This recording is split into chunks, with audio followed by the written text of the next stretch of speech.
Well, welcome on in to VG Emporium, video game music and more. I'm your host, Rage Cage, and today we're going to be talking about the future, or potential futures. Some of them a little closer than others, and in the case of one, the year that future takes place in already happened for us, but we'll get to that in the future of this episode. So, Cyberpunk started out as a movement in the science fiction genre, whereas writers wanted to focus more on the darker side of humanity and less utopian topics of science fiction of previous years. And some of the writers involved in this early movement were folks like Roger Zelensky, Philip K. Dick, and J.G. Ballard. And mind you, that's only a few, there are many others. And so these guys, influenced by writers from the Beat generation as well as Dadaism and, whatever their own influences were, they set to go against the archetypes that were set up in, Greek mythology as well as that was, argued in Joseph Campbell's Hero of a Thousand Faces. So with these writings, they influenced a new generation that then officially set up the cyberpunk genre. And then we start getting comics like The Long Tomorrow, and then movies like Blade Runner. And then in Japan, there's a totally different influence for cyberpunk being the underground music scene, punk, and this leads ultimately to the manga Akira in the same year as Blade Runner is released, 1982, and that's when things really explode for cyberpunk. And so we start seeing more books, movies, comics that really help establish more of the cyberpunk genre, and of course, games, both the tabletop and video variety, which is what we're here to talk about. So let's get into it. The track we came in on with was Scrubbing for Clues from Read Only Memories, and this was composed by Too Mellow. So this game takes place in the far-off future of 2064, only 40 years away from us. Oh boy. And this takes place in Neo San Francisco, and contrary to what I said earlier, the future here is not that bleak. Actually, things are pretty good. There's always something dark underlying the surface in these futures, but, for the most part, things are good on the surface. And, things have only gotten better because there's this company, Parallax, that released the Relationship and Organizational Managers, or ROMs, which is a line of personal assistant robots that are basically replacing smartphones and computers because they're just doing all this stuff for folks. And so in this not-so-dystopian future, you take the role of a journalist that, upon learning that their acquaintance, Hayden Webster, has been kidnapped, they are beginning to investigate as to what happens, and they discover a robot that was created by Hayden by the name of Turing. And this begins a whole adventure. Now, yeah, this game is an adventure game, in the point-and-click sense. And, so you gotta solve puzzles, find all these clues and all these such as this thing called Scrubbing for Clues, and you meet all kinds of characters. You meet human-animal hybrids, other robots, hackers, what have you, and you get deeper into the plot, finding out, things are not as nice as they seem. Now, I'll admit here, the entire time this game has been out, I have not actually played it. I think the way I discovered it was through the music by Too Mellow. I don't remember how I came by it, but I just heard one song. I think it might have been on SoundCloud, and so I seeked it out and found the Bandcamp and just listened to the soundtrack because it's amazing. But, this game, visually, it's really appealing. It's, pixel art, has this very nice, retro-futuristic style to it. I think they said visually they're inspired by Bubblegum Crisis. But the main focus here for me is the soundtrack by Too Mellow, and, some folks would consider this synthwave. I don't think that's quite right. He developed his own sound for this soundtrack. It's, of course, all those elements of synthwave and 80s synth pop, as well as, video games of old, things from Sega Genesis. Yeah, there's not really a bad song in this soundtrack, and that is very much to the credit of Too Mellow, who, besides this, has done soundtracks for a few other indie games, such as Upwind, Squatbot, and later Alligator. Majority of their discography, though, is original music of hip-hop beats. But most recently, folks may know his name from a certain game that just came out, Bomb Rush Cyberfunk, and one of his songs that is featured on that, I Wanna Know. And this is actually originally from an album he created called Sounds of Toky-To Future, which is a follow-up to the album he did called Memories of Toky-To, which was music that was just very much inspired by Hideki Naganuma's work on Jet Set Radio and Jet Set Radio Future. And then with Sounds of Toky-To Future, he wanted to do his own thing and kind of, still keep that Naganuma sound, but morph it even further. And he did so. And that song, I Wanna Know, got me, surprisingly. It's the one that's been stuck in my head ever since I got the game last week, as of this recording. But that is for another time. What more I could say about the song, though, is that it captures that feeling of, something darker underlying the bright surface. And is pretty reminiscent of something that you would hear in a dark 80s sci-fi movie. But now, getting into our next track here, this is coming from something that is a little bit more in line with classic, is that the right word to use? Classic cyberpunk? I don't know. So what this is Salish-Shidhe from Shadowrun, composed by Sam Powell.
And that was Salish-Shidhe from Shadowrun, composed by Sam Powell, and this is most obviously the Sega Genesis version, as you could tell by that gemsy goodness.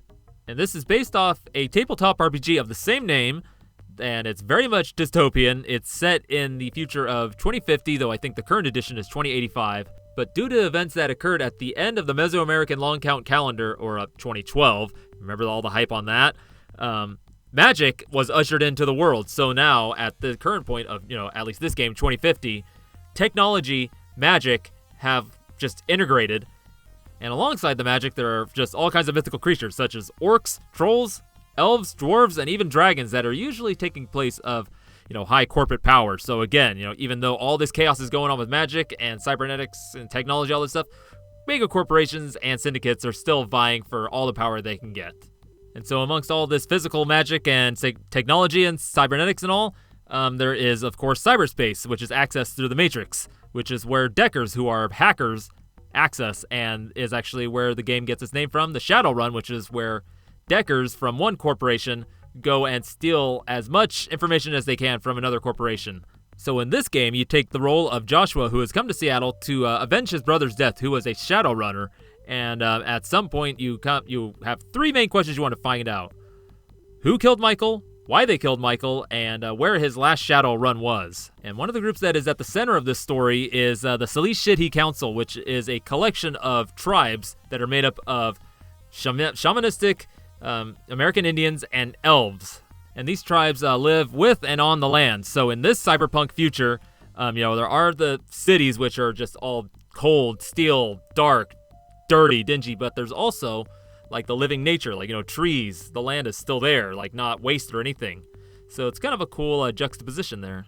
So yeah, this future here, it's pretty complex. Not only you got like humans and of course all the stuff like cybernetics and the net and all, but you got orcs and goblins coming at you, you got magic wielders, and of course in that cyberspace, you have a AI that can potentially, destroy your brain. So we need to hop to an alternate future that is not as wacky, but, no less complex.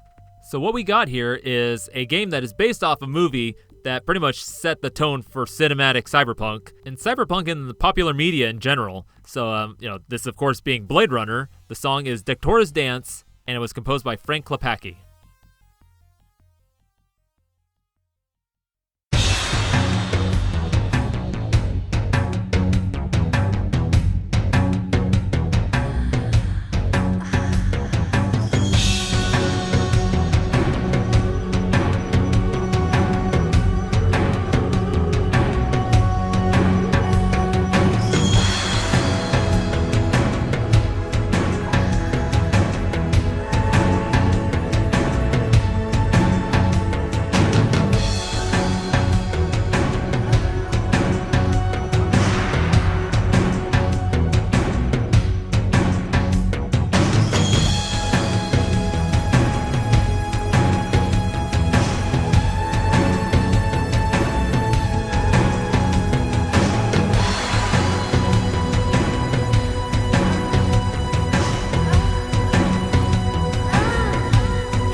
And that was Dekora's Dance from Blade Runner on the PC, composed by Frank Klepacki. And you heard me right. This is a PC game based off the movie Blade Runner, which itself is based off the novel Do Androids Dream of Electric Sheep, written by Philip K. Dick. But the cool thing they did here was that instead of making it like, beat for beat the story of the movie, they actually set you in the role of... And so the cool thing about this one is it isn't a direct adaptation, it isn't a sequel, it's more of a sidequel. So the events of the actual movie take place in this game, but you're not interacting with it in any way. You don't actually have interactions with Deckard. But you do meet other characters that you see in the movie and locations. So then you may be asking, who do I play as then if not Deckard, who is the main character of the movie? Well, you play as Ray McCoy, who is another Blade Runner, and he's tasked with investigating and finding clues and, interrogating people with the Voight Comp machine to track down this another group of replicants. Not the same group led by Roy Batty, a totally different group. And point-and-click shenanigans ensue, because this is another point-and-click adventure game. So with this, you get to really explore the these really cool places that you only maybe got glimpses of in the movie itself, and get to interact with many characters that you've seen in the movie with voiced by the same actors. So you gotta get to experience them and see them a little more fleshed out. And then you also get to use the technologies you saw in the movie that are really cool looking, like the Esper computer systems, which was what Deckard used to look at photos and enhance the images and really get information from, and then the Voight Comp machine, which was used to interview folks to tell if they're replicants or not. And then of course there's the music, whereas there's some music from the movie used in the game, but for the most part it's original music by Frank Klepacki, which majority of the music sounds very different from the soundtrack by Vangelis. There's a little bit more of a techno dance sound to it. Though there are some songs like this one, Dekora's Dance, which does capture that vibe that was Vangelis' original soundtrack. So now to tell you a bit about Frank Klepacki, he got started at Westwood Studios when he was 17, his first game being Eye of the Beholder 2, followed by Doom 2, Dungeons & Dragons, Warriors of the Eternal Sun, Order of the Griffin, The Legend of Carandia series, The Lion King, Young Merlin, many games in the Command & Conquer series, Dune 2000, Nox, Pirates, The Legend of Black Cat, Star Wars Empire at War, Panzer General, Allied Assault, Guardians of Graxia, Rise of the Immortals, Battle for Graxia, End of Nations, 8-Bit Armies, 8-Bit Hordes, Lethal League Blaze, and then his latest credit, which is currently still in the works, is Earthbreakers with Petroglyph Games. So, it can't be understated, the huge influence that the movie Blade Runner had on popular culture with Cyberpunk, and, that it is kind of the ultimate culmination of a lot of the things that had come before it, the early writings, the generation that was inspired by those writings, and, comics and everything. But this is in the West. In Japan, Cyberpunk had a different but somewhat similar origin, and so that's what we're going to get into with our next game here. So this is Repair Shop or Doc Ito's theme from GUNMM Martian Memories, composed by Sumito Sato.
That was Repair Shop, or Toky-To's theme, from GUNMM Martian Memories, composed by Sumito Sato. And so, what GUNMM we know as Battle Angel Alita here in the West.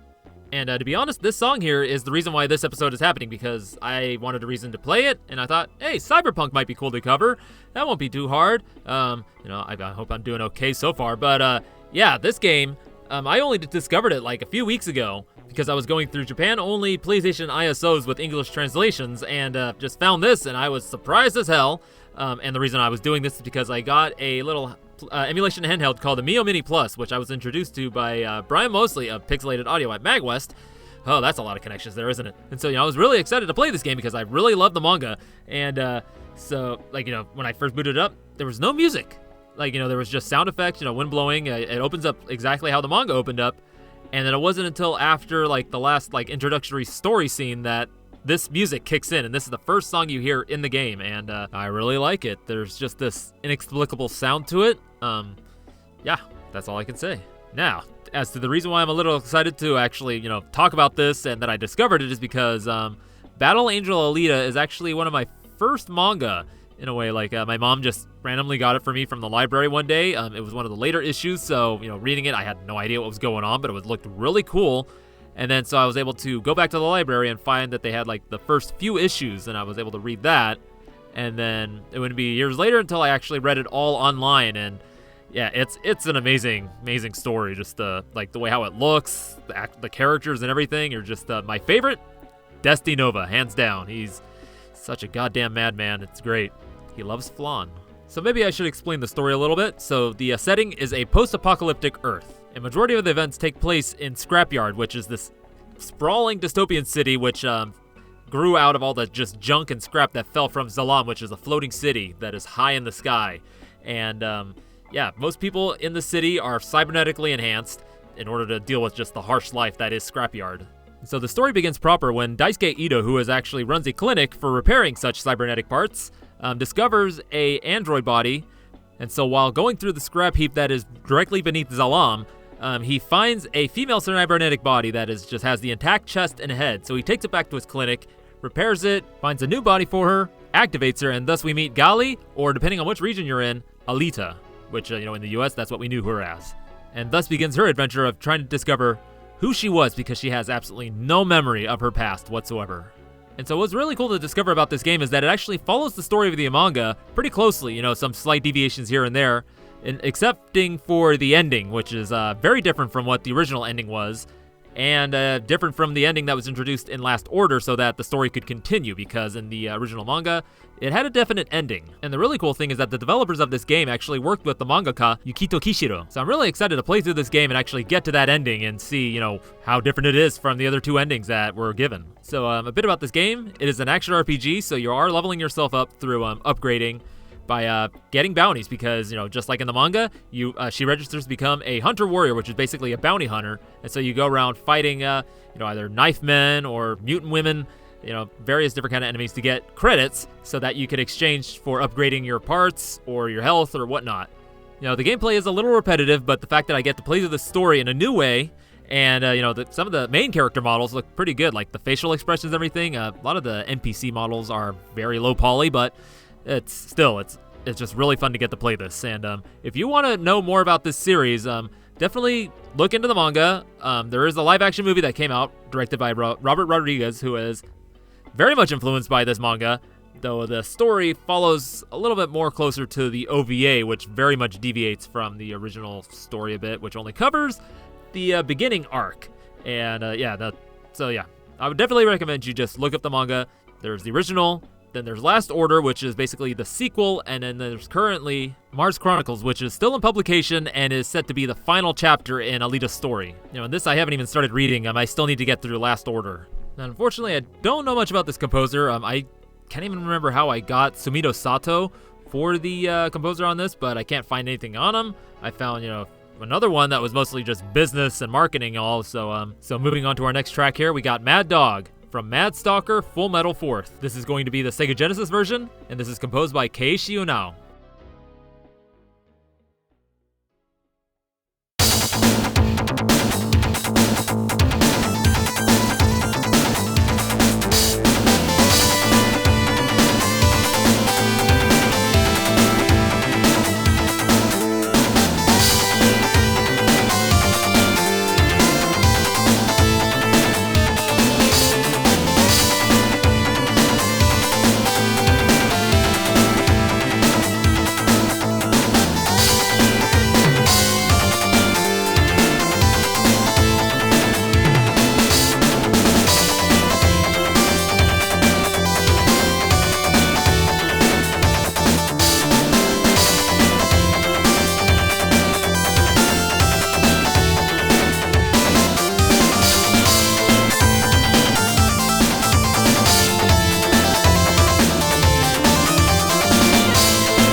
And that was Mad Dog Stage 1 from Mad Stalker Full Metal 4th, the recently released Megadrive version, composed by Keishi Yonao. And yes, you heard me right, recently released Megadrive version. Or, 2020, so 3 years recent, but we'll get into that later. For now, I'll tell you the story here. So the year is 2142. It is a post-war world, so, the last war has been a while back, though the recently has been a warship discovered that was built during the end parts of the war, and it contained multiple battle mechs known as slave gears. And so the majority of these are put under the control of the government, though 2 are set aside for the police, codenamed Hound Dog and Rising Dog, though, of course, in usual fashion, the onboard computer on that warship activates, and all the mechs go rogue, excepting Hound Dog, which is sent out to take out all these mechs, just causing chaos and destruction throughout the city. And that's the story right there. The style of it, like the visuals of it, are really cool. The mech designs, really nice. You really like the mech anime from like the 80s and 90s with just the really high detail on just the small moving bits. There's one particular GIF I'm thinking of. I can't remember what it's from, but, perfect. And, you can't talk about Cyberpunk without bringing up mechs. Mechs is good. Now, the story about this version, the Megadrive version, which only released 3 years ago, we gotta go back to the beginning. So this game was originally released on the Sharp X68K, which is Japanese home computer system, and then was ported to the FM Towns, which is another Japanese home computer system, this time with a little bit updated graphics and Redbook audio, and then it got ported to, this is a mouthful right here, PC Engine Arcade CD-ROM 2. And basically the same as the FM Town versions, except has added animated cutscenes, as well as 2 additional characters that have their own strengths and weaknesses. And then in '97, it got a release on the PlayStation, and it got a total makeover. Redrawn sprites, the backgrounds were done in 3D, and a rearranged soundtrack, and it carries over a lot of the things from the PC Engine version. And the general consensus on this version that even though it looks really good, the gameplay suffers horribly compared to the original. So then that brings us 23 years later with the release of the Sega Mega Drive Genesis version in 2020. Though this version was actually in development at the same time as the 68K version, but and it was pretty much fully developed, but it just never got a release because of cartridge manufacturing costs, I guess. So in 2020, Columbus Circle got their hands on it and gave it the physical release it deserved with this whole nice box set. It has like the cartridge, the case, manual, the works. And now onto the soundtrack, which is by Keishi now, which I actually covered in last year in my Masters of EGM very extensively, so definitely go check that out. And so now for the music in this version, it's pretty much the same compositionally, but there are some differences, being that it is using the YM2612, which has only 6 channels of FM, though it's actually 5 because the 6th channel is being sacrificed for the samples. The original version on the Sharp X68K was using the YM2151, which had access to 8 channels of FM and had a dedicated sound chip for the samples. So what's missing are just some echoes and the chorus effect that is going on with the bass. So here, let me show you what how it sounds.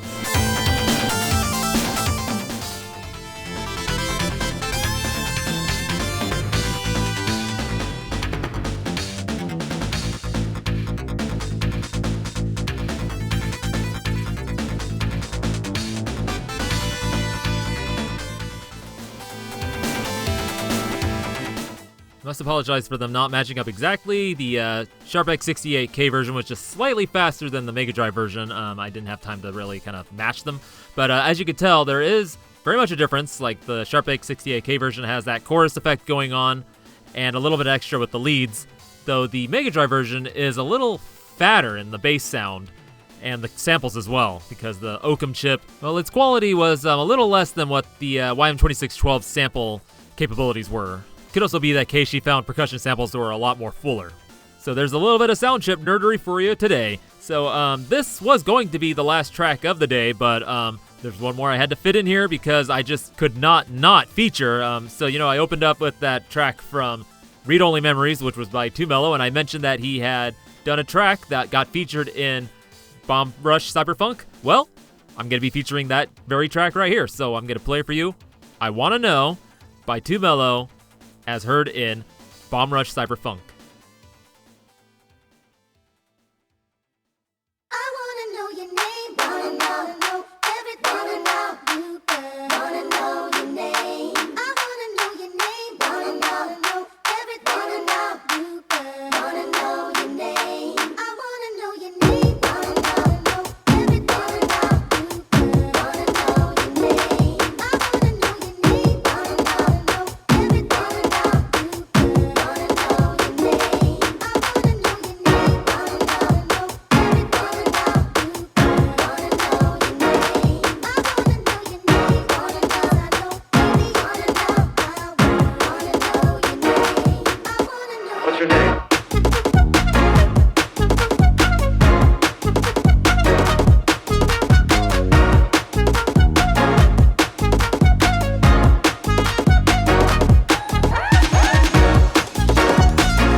And that was I Wanna Know by Too Mellow, originally from his album Sounds of Toky-To Future, though just recently featured in Bomb Rush Cyberfunk. And boy howdy, I tell you, this is not the song I expected to get stuck in my head. You know, first time I heard it, I was like, hey, this is kind of cool song. But then after like a few rounds of it playing throughout the game, I was like, holy shit, this is really good. You know, I was expecting Hideki Naganuma's entries to like, you know, get stuck in my head. You know, Can't Get Enough is just really good. But this is like, I don't know, Too Mellow, again, did those albums, Toky-To, Memories of Toky-To, which is basically songs that were done in the style of Hideki Naganuma's works in Jet Set Radio and Jet Set Radio Future.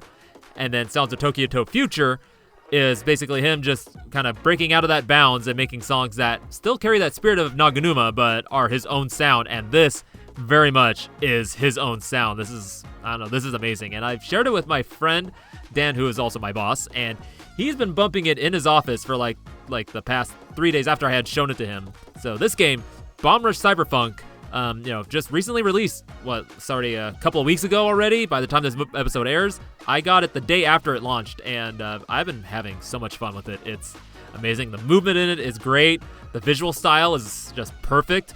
Like, it captures that Y2K aesthetic future that we were promised with Jet Set Radio, and it's sure it's not a perfect game, but it is one of the better games that has come out. I mean, this year has just been bam, bam, bam, just banger after banger. It's crazy. But this year game is like one of the ones I remember seeing like in its early development, like, actually watching it and like just being really excited for it, even though I didn't have anything excepting my laptop that might be able to run it. That was before I got a Switch. And just like I said, the world is just really cool. Like the city, it is a cyberpunk story, The setting, it's not your typical cyberpunk setting. It's not dystopian per se. New Amsterdam, the people there are relatively pretty happy, and like most of the things that are going on, like everything that's there benefits them. There are some cybernetic stuff going on in the case of cyberheads, which are people that have their heads replaced by cybernetic heads, just have their memories uploaded into the cybernetic heads. And the story is very cyberpunk. It's just packaged up in this crazy parkour, grinding all over the place, tagging everything, going all city madness. I don't want to spoil anything because this game is still pretty damn fresh, but the one thing I will say is that I love the old heads. Oh man, they're they're not a crew that you face off with, but they are kind of like the grand elders that oversee the crew battles. And just their whole getup, everything about them is it's great. And hey, if this song is not your thing, don't worry, there is just a whole plethora of music in this game, and they're all by different artists. Some of them have multiple entries, like Hideki Naganuma, and they range from anywhere from what this is to Naganuma's crazy hyperfunk to electrofunk, rap, hip hop of all different kinds. Just there's something there for everybody. So you'll most definitely enjoy at least most of the songs in this soundtrack. So yeah, definitely go play this game. It's only $40, currently on Switch, Steam, and GOG. Though I think it's going to be coming out for the PS5 and all the other consoles by September 1st. So you have no excuse not to play this game, unless you don't have the cash to put it away or it's not your own thing. But, definitely I would say give it a try. It's great. So that's all I got for you. This is the end of the show. Thank you for coming in to VG Emporium. I've been your host, Rage Cage. You can find VG Emporium at all your favorite podcatchers such as Spotify, Apple, Google, Amazon, Audible, as well as on Twitter and Instagram. You can also send a special request, or special order or song request to the email vgemporium@gmail.com, or you could join the Discord if you want to try something different, where you can, again, send a special order, send suggestions, feedback, make a topic suggestion. I'm kind of trying to think of things, but anyway, yeah, definitely go check those out, and then you can find myself, Rage Cage, at Twitter, Instagram, Facebook, as well as on SoundCloud, where I post my original music. Geez, I gotta admit, I've been struggling with this episode, and it's just really bothers me that I'm finally getting my groove here with the very end of this episode. I think it's because of this track. It's so good. But, yeah, thank you for coming into VG Emporium, and I hope to see you next week. What I got for you, I don't really know, but I want to know.